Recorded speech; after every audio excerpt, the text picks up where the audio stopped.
Olá!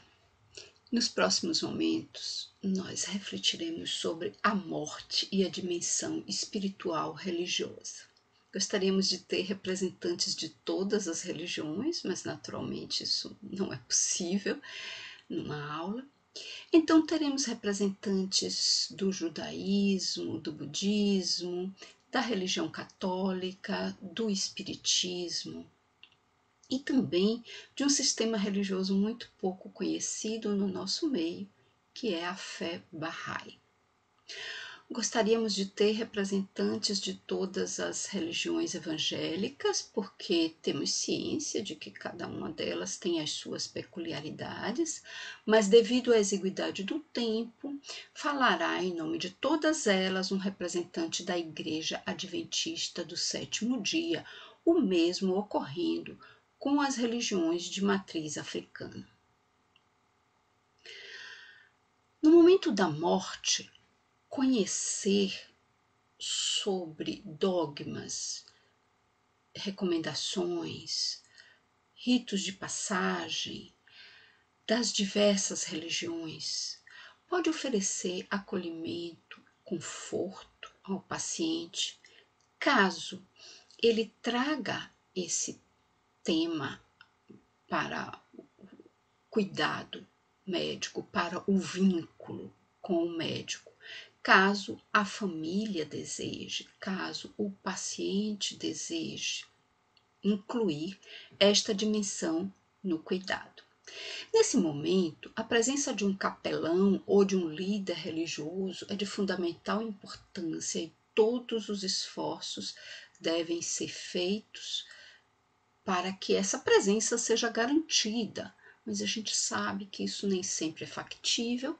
Então, se o médico minimamente puder ter uma linguagem apropriada e coerente, alinhada com os preceitos da religião do paciente, sem dúvida alguma ele poderá ajudar bastante nesse momento.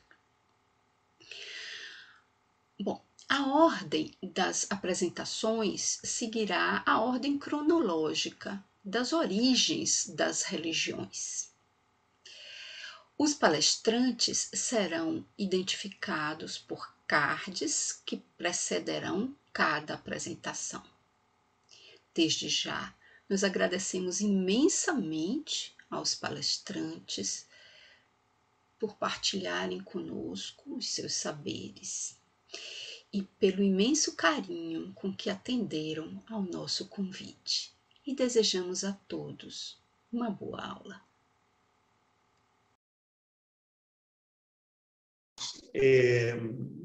Quando falamos da morte, em realidade o judaísmo encara a morte desde a vida. Sim?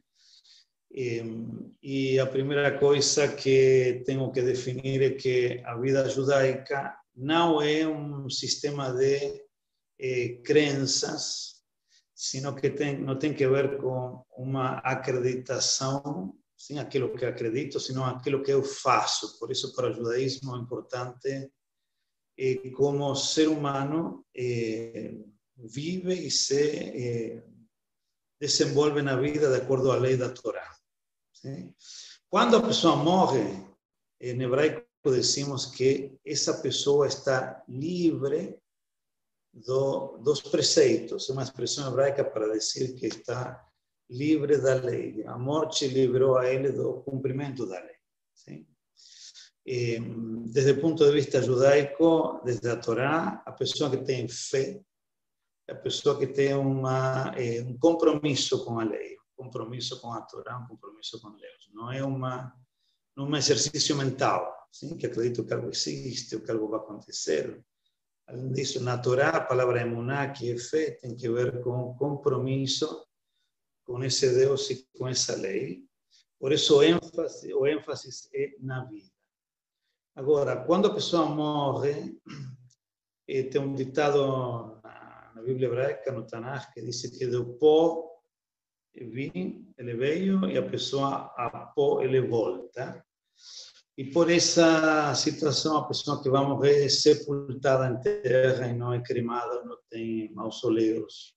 Sim?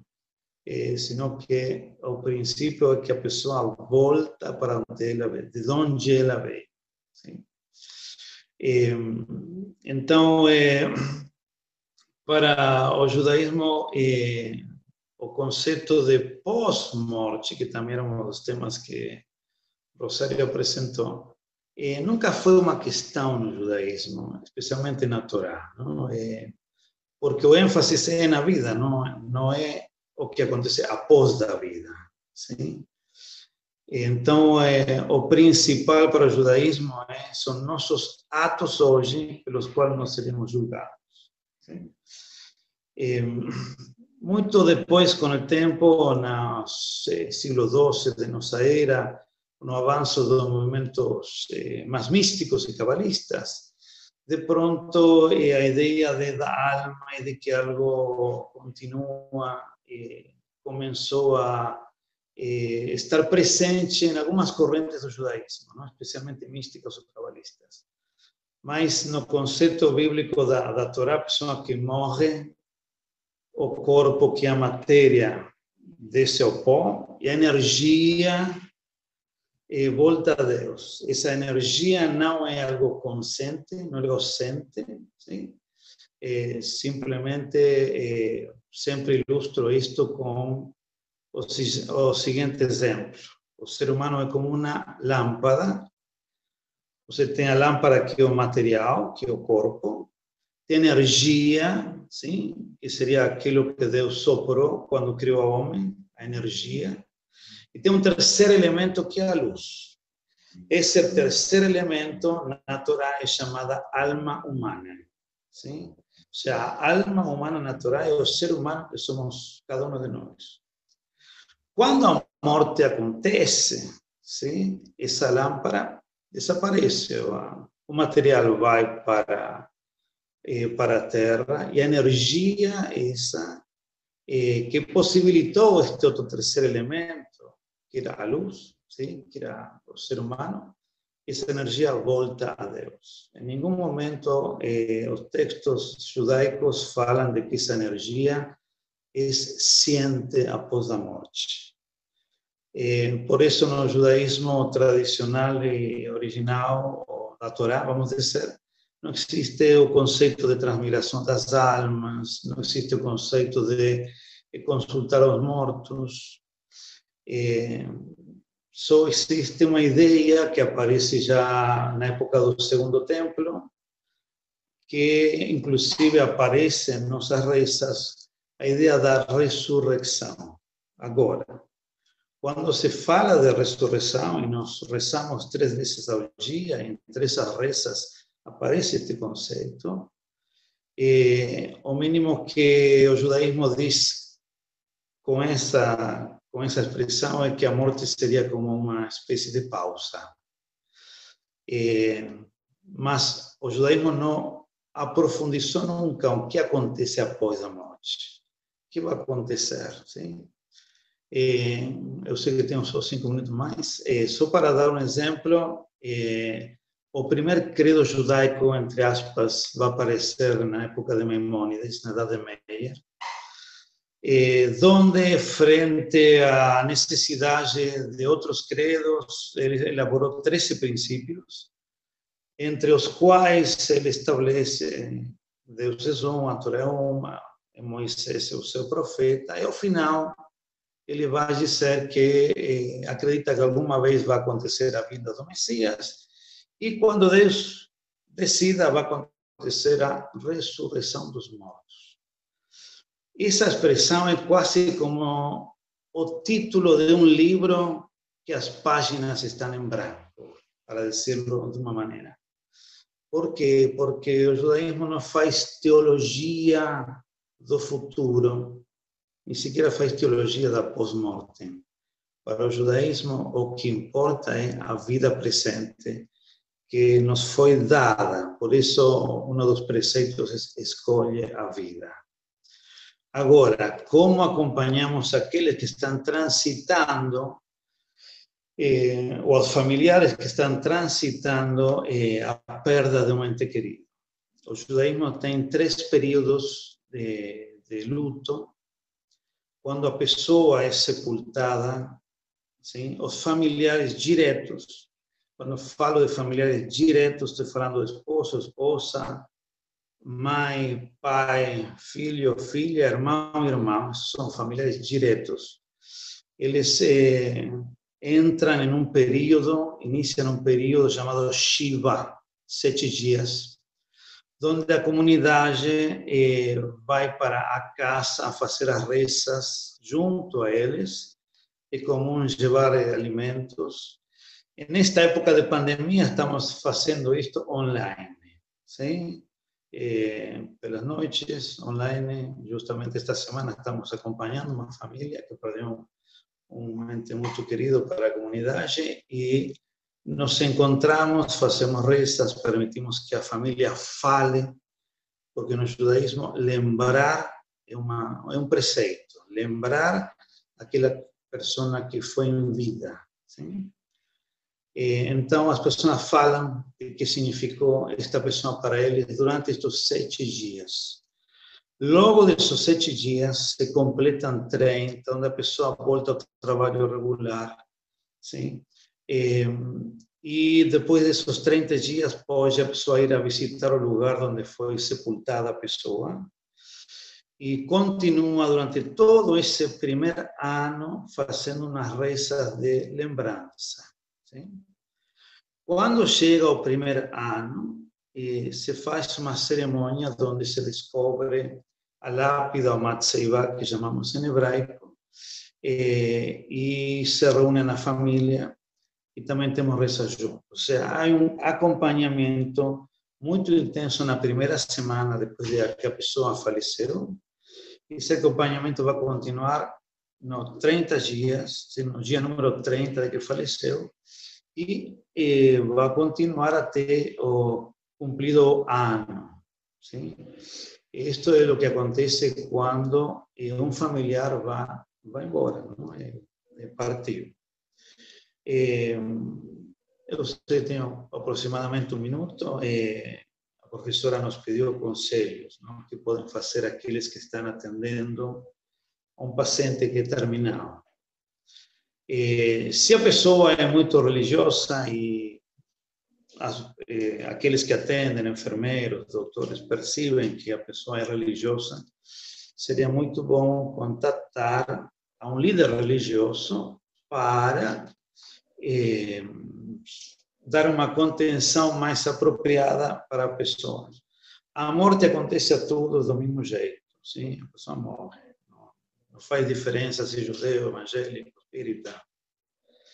Como todos os fatos da vida, a vida acontece independentemente de que religião cada um é. O mais importante no caso de que a pessoa que falece se é judia, contatar os familiares, se tem um líder religioso. Normalmente o procedimento é lavar o corpo como respeito ao morto. Normalmente a pessoa é lavada com um procedimento. E tem pessoas da comunidade judaica que fazem isto.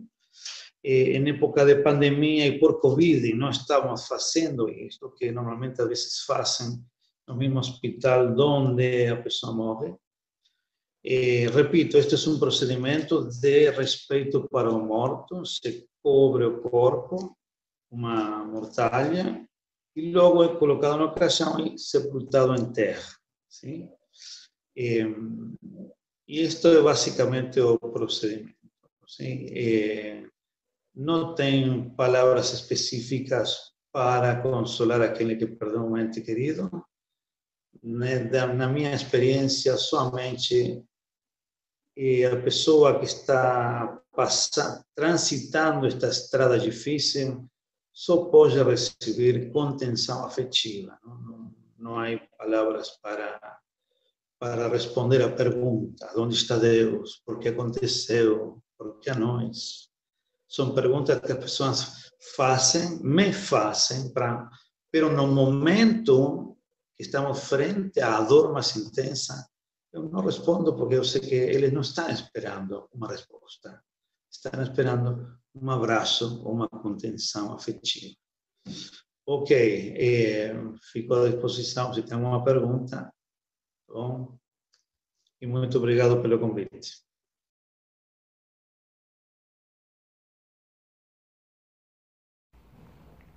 Olá, meu nome é William, eu sou coordenador do Centro Zen Budista Daisenji, aqui em Salvador. E atendendo ao pedido de Rosário, eu vou falar hoje da morte dentro da perspectiva budista. A meta principal do budismo, que é a ideia do ser iluminado, é ter uma visão nítida e clara das coisas. É ter lucidez e sabedoria dos eventos que acontecem na nossa vida, né? Dentro dessa ótica, o budismo encara a morte com naturalidade. Um dos principais pilares do budismo é a compreensão de que tudo é impermanente. Todas as coisas um dia irão perecer. Então, nossos relacionamentos, nossos bens, o nosso corpo, a nossa vida, tudo um dia vai acabar. Não ter a compreensão disso e não aceitar isso vai levar ao sofrimento. O grande problema é que nós estamos extremamente apegados a tudo isso. Estamos apegados aos nossos bens, estamos apegados às nossas relações, estamos extremamente apegados ao nosso corpo, somos extremamente apegados à nossa aparência. Então, quando vemos os sinais da velhice, sofremos. Quando vemos os sinais de perecimento das coisas às quais estamos apegados, sofremos.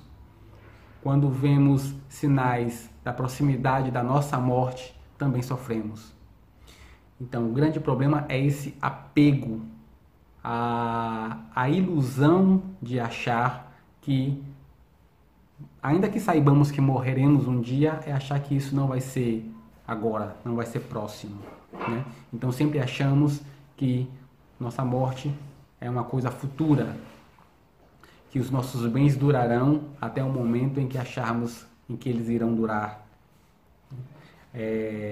E acharmos que nossas relações elas serão estáveis e permanentes como gostaríamos que fosse.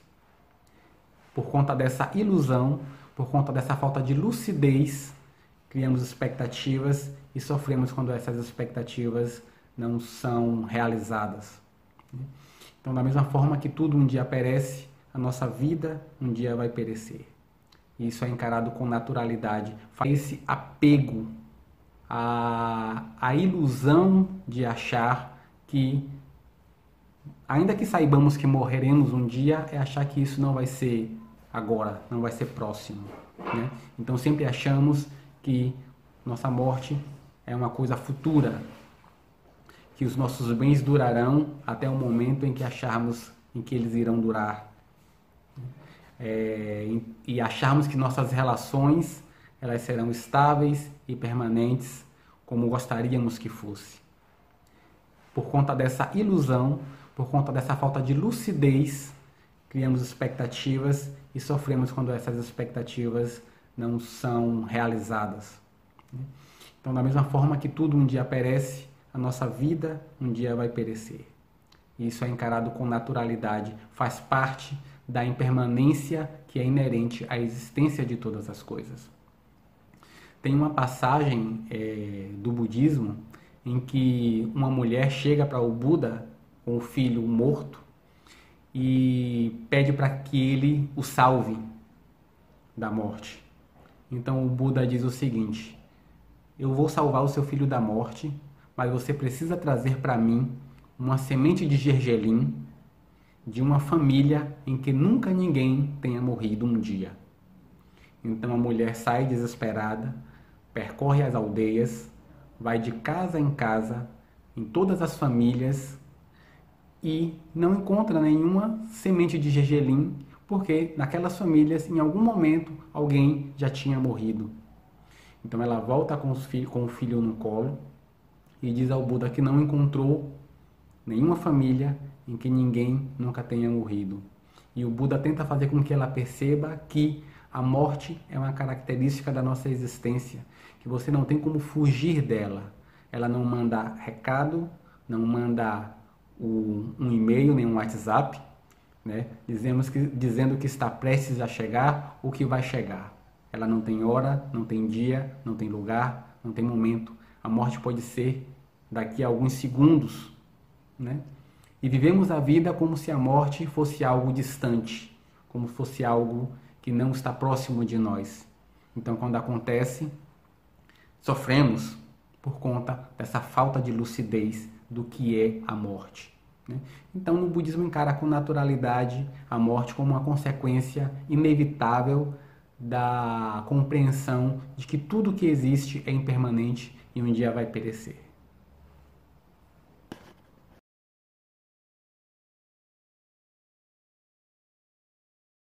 Bom dia a todos. Estão me ouvindo bem? Tá ok? Sim, ótimo. Então, é uma grande alegria estar por aqui, é o convite de Rosário, grande amiga, né? E estar podendo conversar um pouquinho sobre esses pontos que são importantes para a nossa formação médica. Eu parei para pensar, eu sou médico cardiologista, né? Tenho formação também em ecocardiografia, trabalhei muito tempo em UTI, mas eu parei para pensar que na minha faculdade, na minha época de faculdade, a gente não tinha oportunidade disso, né? Não tinha nenhuma oportunidade porque as coisas, a gente falava sobre questões técnicas, né? Era anatomia, que é importante, né? Todos vocês aí, estudantes, estão passando por esse momento de aprendizado teórico, né? Mas saber um pouco mais sobre espiritualidade é importantíssimo também para você fazer um grande tratamento, né? E naquele período eu não encontrava na faculdade na própria faculdade saber um pouco mais sobre isso. E a minha religião, eu sou católico, né? Desde sempre, me trouxe essa oportunidade também de aprender um pouco de medicina, né? Porque traz a figura de Cristo, né? Dá muitos exemplos e caminhos diante do sofrimento, né? O caminho também da empatia. Eu vou trazer para vocês um exemplo que é o exemplo do bom samaritano, que é um trecho do Evangelho que diz que tinha um homem que era judeu e estava lá tinha sido assaltado, tinha sido batido e estava lá aos pés, estava lá jogado na rua, né? Algumas pessoas passaram e não olharam para ele, né? E o samaritano, que não era, que era de outra religião, foi lá, se compadeceu por ele e cuidou dele e levou depois ele para uma estalagem para que seja melhor cuidado, né? Então, aí Jesus pergunta que quem amou mais aquela pessoa, né? Então, todos nós, apesar de convertidos, temos também que ter esse exemplo, essa atitude diante das pessoas que sofrem, né? E eu acho que antes de falar um pouco da morte, é importante pensar nessa questão do sofrimento, que é um caminho, né? Que é um caminho em relação até a morte, né? E também da vida, né? Desde do nascimento, como o amigo falou agora, né?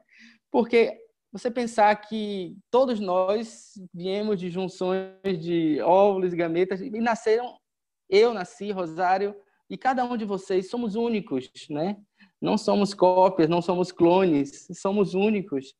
E isso tem para o católico também tem o seu valor, né? Que existe o desígnio de Deus diante de você, né? O que você é para o mundo.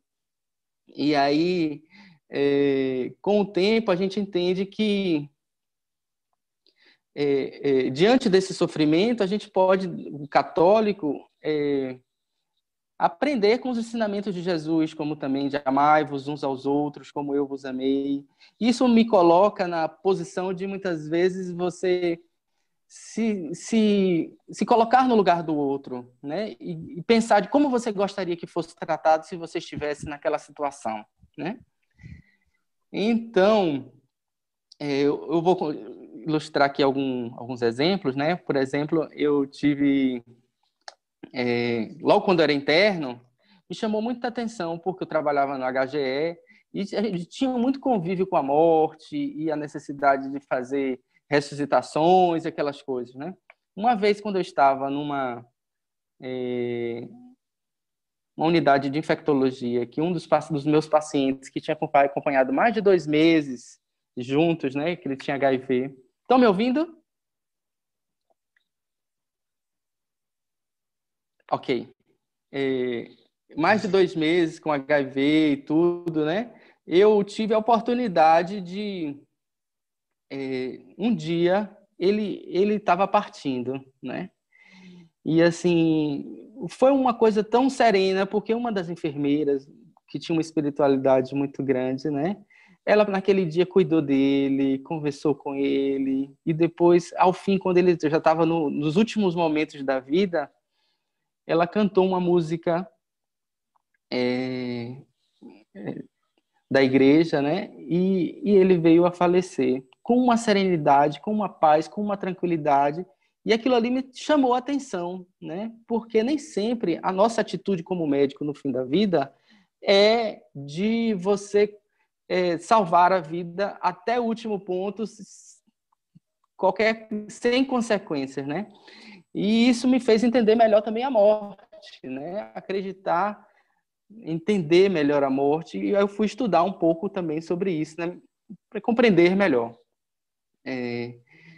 Então, o sofrimento, na realidade, faz parte da vida e é um caminho para a morte, né? Jesus sofreu. Imagina uma pessoa que veio, que foi flagelado, colocado coroas de espinho, teve que carregar uma cruz depois de tudo isso, foi pregado numa cruz e ficou pendurado lá por um período até morrer, né?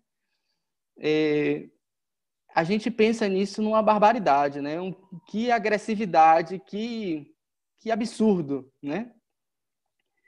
Mas Jesus, ele como Deus, poderia ter feito o mundo se acabar naquela hora, né? Mas ele fez que tudo o que acontecesse por si só, né? Pelo livre-arbítrio das pessoas que estavam ali, né? E ele veio a morrer na cruz, né? E esse percurso de Jesus todo também é um caminho para nós católicos de compreender melhor como amar também nesse sofrimento. Também nós podemos amar diante do sofrimento. Devemos ser concretos, né? E muitos jovens, eu vou dar o exemplo de 2 santos recentes, 2 beatos, aliás, né?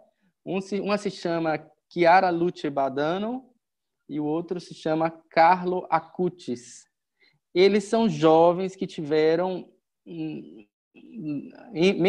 menos de 20 anos, mais jovem, talvez, de quase todos nós aqui, tiveram doenças graves. Um teve um osteosarcoma de membros inferiores, ela, e ele teve uma doença leucêmica. E vieram a falecer todos os 2. Mas diante do momento que descobriram a doença, a Chiara Luce teve 25 minutos, se fala, de parar para refletir, de dor, de dificuldade, de incompreensão. E logo depois ela deu o passo de que deveria amar em toda situação, inclusive nessa dor. E aí fez uma revolução. Ela recebia os amigos em casa, mesmo fragilizada pela doença e tudo, ela fazia questão de amar até o fim, né? Vale a pena vocês procurarem saber um pouco mais sobre essa história desses exemplos, né? Exemplos de vida, né? E aí, assim, quando vem a morte, né? O que acontece, né? Para nós católicos, é importante a gente ter a certeza de viver bem, né? Cristo dizia, vigiai e orai porque não sabeis o dia nem a hora, né? E assim, quando eu vejo alguém partir, né, eu sempre coloco no meu coração assim também, eu devo viver a minha vida bem, porque nós temos uma vida só, né? Para nós católicos. Nós temos uma vida só e a gente tem que viver bem mesmo. A gente acredita que a ressurreição, assim como as outras religiões de origem abraâmicas, né? E nós temos assim a certeza de que eu vou ler um trecho do catecismo para ser fiel e não pensar que só estou falando da minha palavra, né? Cada homem recebe em sua alma imortal a retribuição eterna a partir do momento da morte, num juízo particular que coloca sua vida em relação à vida de Cristo, seja através de uma purificação, seja para entrar de imediato na felicidade do céu, seja para condenar-se. A morte, quando a gente procura viver concretamente toda uma vida dedicada, né, de amor ao próximo, de oração, não deve ser vista de uma forma de uma sombra, de uma escuridão, o mundo vai se acabar, né? É uma luz, né? Os santos, assim como esses dois que eu já falei agora, e muitos outros, muitas vezes desejavam a morte, porque é o encontro com Deus, né? É ir ao paraíso, né? Para nós católicos, o mundo, a parte terrena, né? A nossa carne termina Um minuto, por Beto. um minuto, ok. Mas não devemos ficar só aí, né? Nós acreditamos que existe a vida eterna. Então, para terminar, eu vou contar uma experiência muito rapidinha, né? Minha avó, por exemplo, né? Nos últimos dias da vida dela, a gente poderia ter pensado de levar para o hospital e tudo, mas o desejo nosso foi que ela estivesse do nosso lado, tivemos orações e tudo, e ela morreu do meu lado. Eu dei um beijo nela e ela partiu, né? Assim, a gente, não devemos pensar que deve ser sempre algo muito que devemos salvar a todo custo, né? Mas devemos ter esse olhar de compaixão, de amor por todas as pessoas que a gente encontra, né? Inclusive os nossos pacientes. Por fim, eu só queria deixar dizer uma coisinha, né? Eu participo também da Associação de Médicos Católicos da Bahia, sou presidente, né?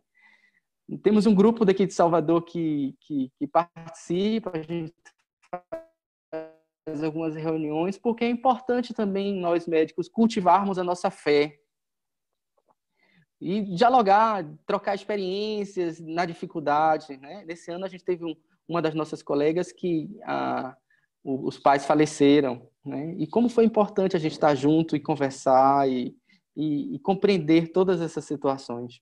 Então, vocês estudantes, né, estão todos convidados também aqui, se quiserem saber um pouco mais, conhecer, podem pedir depois o contato para que a gente possa conversar um pouco mais, porque é importante na vida de Cristo essa união entre os irmãos, né? A gente cresce juntos. E esse momento que vocês estão vivendo de estudo é muito importante vocês também amadurecerem juntos, né? Ter sua fé. Obrigado, Rosário, pelo convite. Tchau, pessoal. Em nome da religião de matrizes africanas, né, falar sobre a questão da morte, que para nós candomblecistas, nós não acreditamos que a morte é a finalização de uma vida. Nós acreditamos que é um ciclo que no Aie, que é terra, ou seja, o candomblecista ele passa dessa transição para o Aie ao Orum, que são os céus. Então, essa finalização da vida, ou seja, esse ciclo passado do Aie para o Orum, para nós, candomblecistas, existe algo muito sagrado, porque através dessa passagem, desse ciclo, é feito várias cerimônias para os nossos iniciados. Ou seja, ao africano, a transição da morte, no caso do término da vida, né, existe uma festa, né, que é comemorada, ou seja, esse corpo ele é feito uma transição espiritual, né, que é consagrado determinados elementos que é feito para os iniciados dentro do culto. Esses elementos são elementos que é voltado para aquela pessoa, né, que é iniciada dentro do culto, com todas as cerimônias e cânticos, que é feito o ritual do axixê. Esse ritual do axixê é o ritual interno, aonde é louvado durante 7 dias, né, essa passagem, para que esse Emi, ou espírito, encontre a evolução e possa ter uma transição da sua passagem espiritual, do ciclo terreno, para o lado espiritual.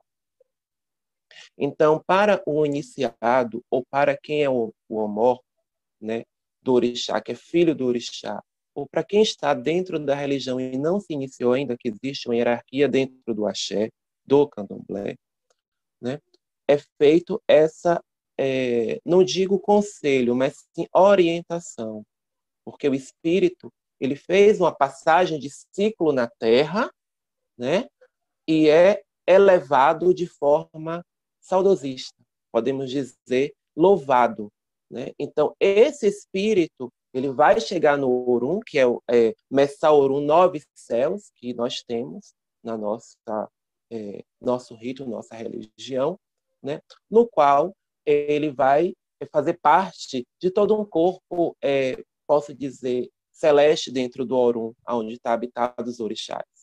Então, por esse motivo que louvamos esse espírito, esse Emi, né? Nós não acreditamos numa passagem de 2 sofrimentos. Nós acreditamos que existe um louvor, né? Existe uma passagem que é feita decorrente à sua conduta na Terra. Tem um Itan que explica sobre essa questão da finalização da morte, da finalização da vida. Oiá, em Ansan, né, que é o orixá, o qual conduz o espírito ao Orum. Ela tinha um pai, Modé Caçador, o qual ele morreu quando faleceu, né? Então, Oiá, em homenagem ao seu pai, ela leva esse corpo a um pé de uma árvore e coloca todas as oferendas em volta desse corpo e louva durante 7 dias esse corpo, no qual gera o ritual do axixê. Então, nós temos 2 orixás, a qual é vinculada o Emi, que é o espírito, que é Oiá, a qual conduz ao Orum, e Obaluaí, que é o pai da terra, aonde é depositado o corpo do iniciado ou da pessoa que está conhecendo a religião, né? Então, nós, candomblecistas, temos uma visão de morte, acreditamos que não é uma finalização da vida, e sim um ciclo comemorativo no Aie, ou seja, encaminhamos esse Emi, esse espírito, para que ele possa ter alegria, né? Louvamos esse espírito, esse ancestral, para que ele possa futuramente, ao retornar, que são os nossos essais, os nossos antepassados, ser louvado também. Mas, como toda religião, existe também sua condução na Terra.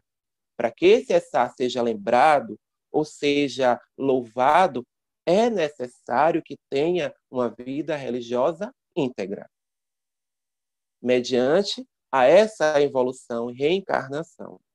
Então, a partir do momento que existe esse retorno da ancestralidade, nós cultuamos como os babás eguns ou os essais, que são os nossos ancestrais divinizados, e que é louvado, e que existe em determinados territórios que tem um culto específico para a morte, que não é a morte, é a celebração, que é tido como tem alguns locais aqui, o Axipá, né, que existe um culto específico de babás eguns, como temos em Taparica também, que é um rito específico de babás eguns, essais que foram ancestrais que viveram, africanos que viveram, e que comemoramos com o retorno dele, e que traz nossas mensagens à Terra. Então, esse conforto, essa confortabilidade que existe para o membro no qual perdeu o seu ente querido, é que ele vai ser conduzido de forma louvável, de forma divinizada para o Orum, para os céus. Então, nós temos essa reencarnação que pode existir, ele pode voltar a nos encontrar, e decorrente a esse encontro é tido a comemoração, o louvor. Então, nós não acreditamos nessa finalização da vida, e sim na passagem de um ciclo. O nosso luto não é um luto negro, a cor escura de roupa. O nosso luto é o branco, que ele transmite tanto o nascimento como a finalização de um ciclo. Então, nosso culto é louvado com o branco, que pertence ao nosso pai Oxalá. Então, nós temos essas denominações, nós temos, mesmo que não tenhamos nenhuma finalização de ciclo, mas louvamos a morte, louvamos esse ciclo na Terra, agradecemos aos nossos essais, aos nossos antepassados africanos, por estar na Terra, por ter esse culto, por pisar em terra, por demonstrar demonstrar o que temos essa presença, né, que se estamos vivos, agradecemos aos nossos essais, aos nossos antepassados, né? Então, nós iniciados, nós temos essa visão. Não é uma visão de que que a nossa vida seja finalizada e se sacralizada para um rito de louvar, de proteção. Então, nós louvamos os nossos antepassados, não só na parte dos omorixás, e sim dos nossos essais, que são antepassados nossos. Então, as nossas manifestações, os nossos louvores e a nossa entrega de um determinado corpo ao Orum é de forma louvável. Então, é essa visão que nós temos de finalização de um ciclo dentro da nossa religiosidade. E agradecimento por estar vivenciando esse tempo, mesmo com a pandemia, porque o rito é feito de forma coletiva. Claro que no momento temos que respeitar, mas é feito toda a condução, mesmo sendo de forma restritiva, para que esse espírito possa ser conduzido de forma louvável ao Orum, que é aos céus, aonde será louvado a cada tempo, a cada período. Então, essa é a nossa visão de finalização de ciclo, e não finalização de uma vida, e sim de passagem, dentro da nossa religião afrodescendente. Então, nós temos esse ponto de vista e a nossa tradição, né, que faz com que a nossa ancestralidade não venha a se findar. Certo? Então, eu venho passar todo esse relato, né, essa cerimônia que é tida dentro da nossa religiosidade, para que todos tenham conhecimento de uma religião que é de paz, de condução, uma religião que tem resistência, né, e que também temos uma grande sacralização para determinada condução. Certo? Então, eu vou mostrar a todos sobre essa questão religiosa e sagrada. E que nosso pai, Logoedé, nossa mãe Oiá e nosso babá Omulu, pai da terra, possam nos livrar dessa pandemia, né, e conduzir a todos que louvemos aos nossos ancestrais, para que tenhamos paz na terra. Esse minha informação sobre a nossa religiosidade, né? Compartilhar esse conhecimento. Agradeço a todos, principalmente a participação de Rosário, tá bom? Por participar e mostrar a nossa religião de forma clara e transparente.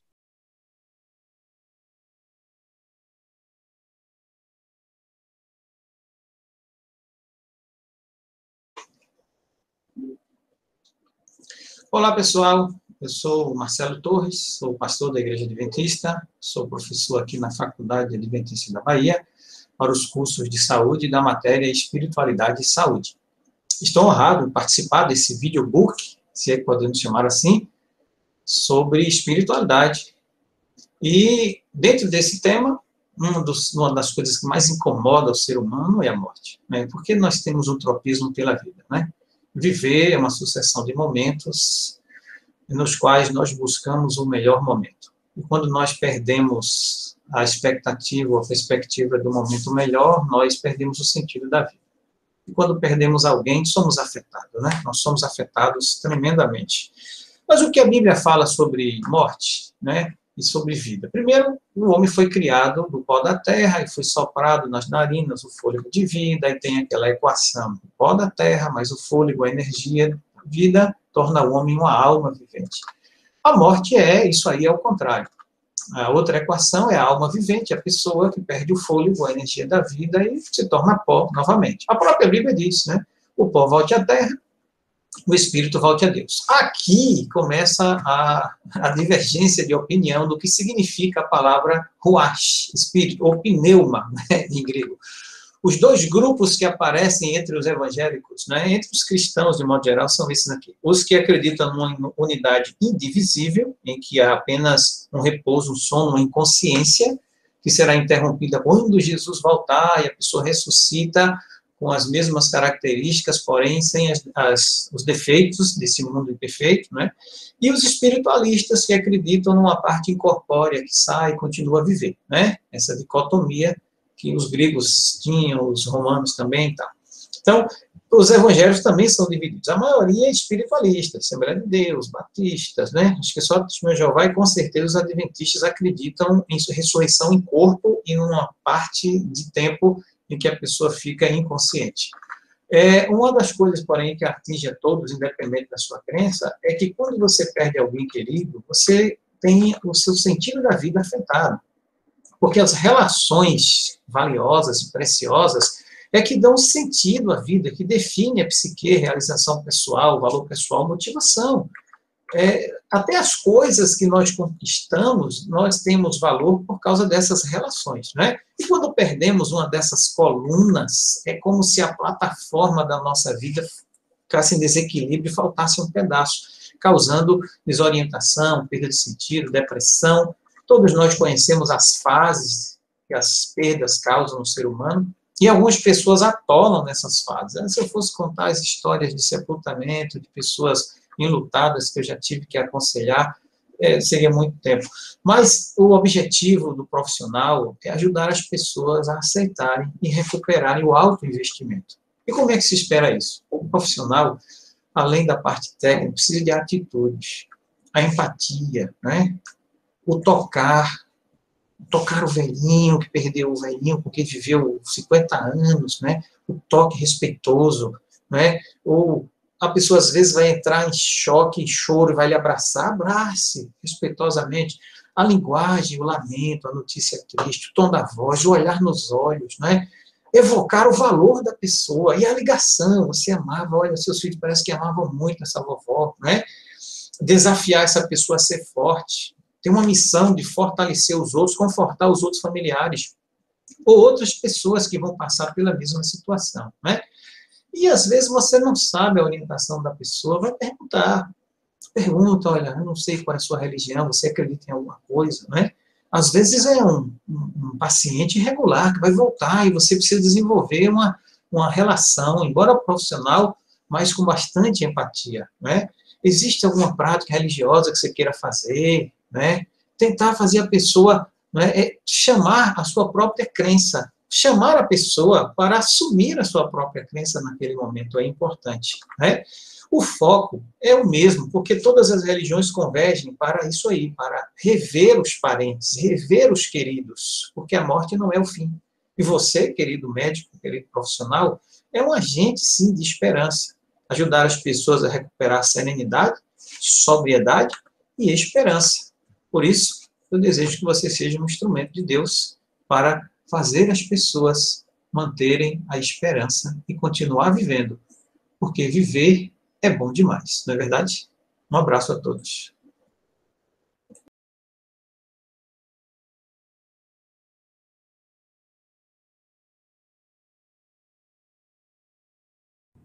Olá, me chamo Silvana, sou cardiologista, ecocardiografista, espírita, membro titular da Sociedade Brasileira de Cardiologia e fui convidada pela professora Rosário para falar sobre a visão espírita da morte.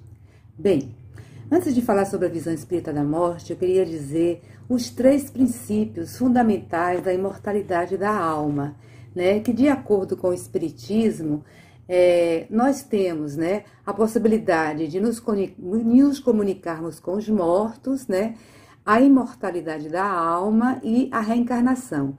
Esses são os 3 princípios fundamentais do Espiritismo. Então, partindo desse princípio, morrer é apenas uma transição. Morrer não é o fim, né? É o meio, digamos assim. Porque o princípio de tudo é a criação divina, né, do ser. E morrer é passar de uma dimensão para outra, segundo a visão espiritual do Espiritismo. E, nesse sentido, a reencarnação é uma possibilidade de crescimento, de evolução espiritual que o espírito tem, compreendendo que somos o espírito em constante evolução, para que possamos nos aperfeiçoar em busca de sermos perfeitos, né? Segundo a criação, fomos criados como criaturas simples e ao longo das vivências vamos nos aperfeiçoando e vamos nos transformando em espíritos puros, né? Ao longo de diversas reencarnações. Então, nesse sentido, a morte passa a ser apenas uma transitoriedade e ganha uma dimensão maior o espírito. Deixamos de vestir esse corpo físico que vestimos e vestimos uma energia espiritual que não dá para ser vista, né, a olho nu, mas que quando estamos neste corpo espiritual temos uma visão mais ampliada da vida nesse sentido. Então, o Espiritismo, do ponto de vista da morte para os espíritas, ele traz uma mensagem capaz de amenizar as angústias relacionadas à morte, uma vez que encontramos em seus preceitos básicos a informação de que todos somos almas imortais, reencarnantes nesse planeta, com o propósito de evolução individual e coletiva. E, ademais, através da sua ciência e filosofia, ele traz evidências robustas de que aqueles que se amam tornam a se reencontrar, né? Seja no mundo espiritual ou mesmo no mundo físico, em novas experiências do corpo. Dessa forma, a morte nada mais é do que a finalização de mais um ciclo, uma passagem para outros estados, outra dimensão. A alma continua viva, né? E mais livre, mantendo sua identidade, dando continuidade ao seu processo de aprendizagem, em constante relação com os outros seres. E as pessoas, quando estão no mundo espiritual, elas continuam com o mesmo pensamento de quando no mundo físico.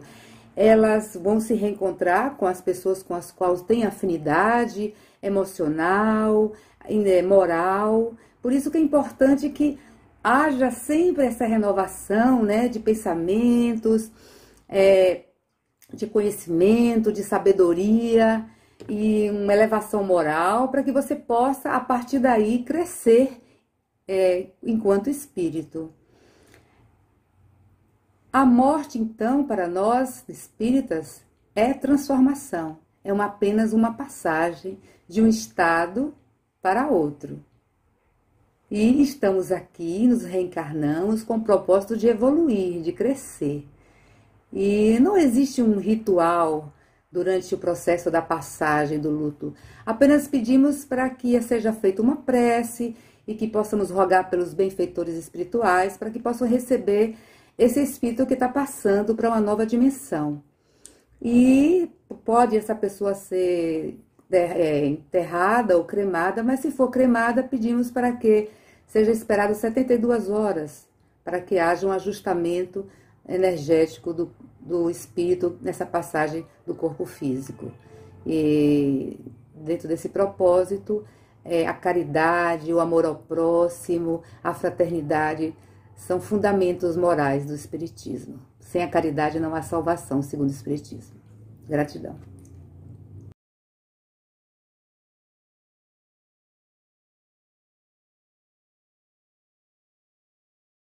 Vou tentar resumir para vocês os ensinamentos da fé Bahá'í sobre a morte. A fé Bahá'í é a mais recente das religiões universais reveladas. Foi fundada por Baha'u'lláh, que viveu no século XIX, e seus ensinamentos estão espalhados pelo mundo inteiro em centenas de milhares de comunidades Bahá'ís.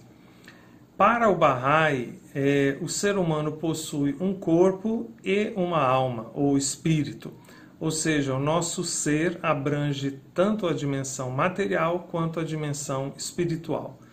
Na dimensão material, nosso corpo é matéria, é composto por átomos e por isso é sujeito à decomposição. Essa decomposição é o que se chama de morte. A alma, a nossa natureza espiritual, ela não é composta, ela é indivisível e por isso ela é imortal. O que nós costumamos chamar de morte, portanto, refere-se apenas ao corpo físico.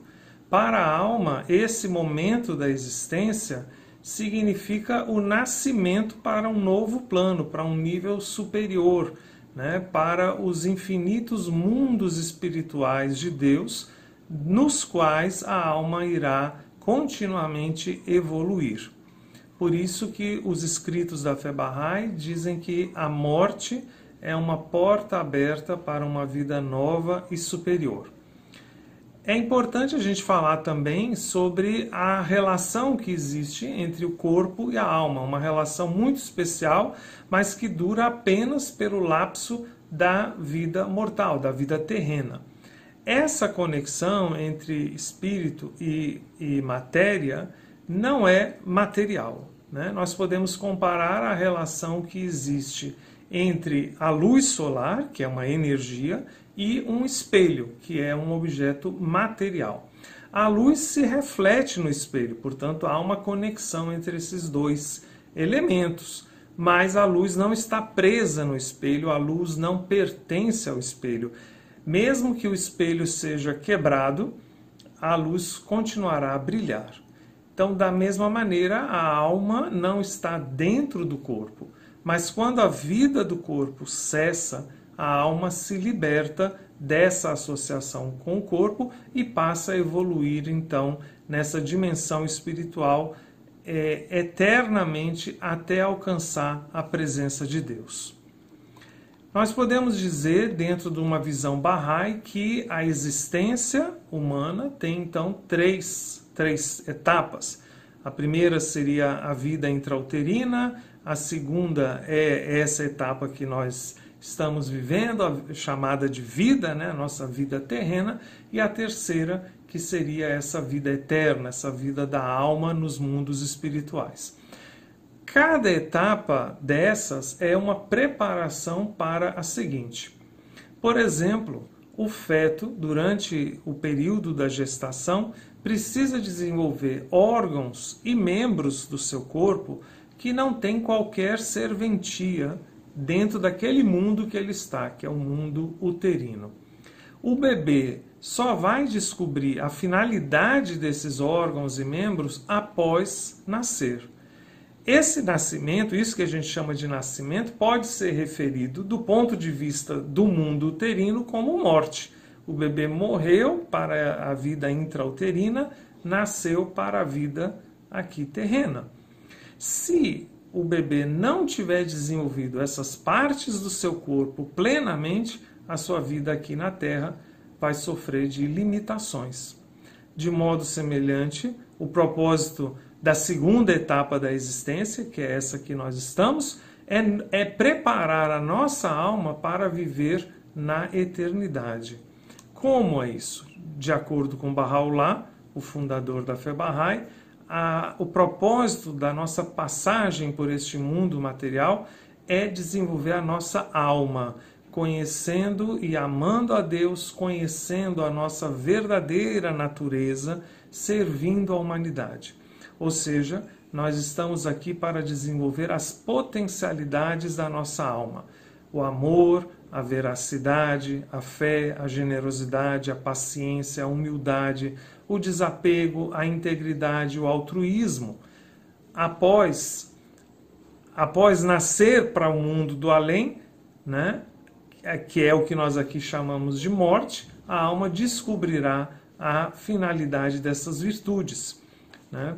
Por outro lado, se nós tivermos um olhar estreito, um olhar limitante, limitado apenas à existência material, nós poderemos considerar essas qualidades espirituais como desnecessárias ou irrelevantes e deixarmos de nos dedicar de forma consciente e intencional ao seu desenvolvimento. Isso seria realmente o maior desperdício da nossa existência. O que podemos observar, portanto, é que a visão da morte para as diversas religiões varia, é única, compõe os seus dogmas e, portanto, não é passível de discussão. Entretanto, para todas essas ideias, há um ponto em comum. As diversas religiões, na sua pluralidade de visões, concordam em um ponto. O que importa efetivamente no momento da morte e depois dela, seja lá o que possa acontecer, é aquilo que nós praticamos durante a vida.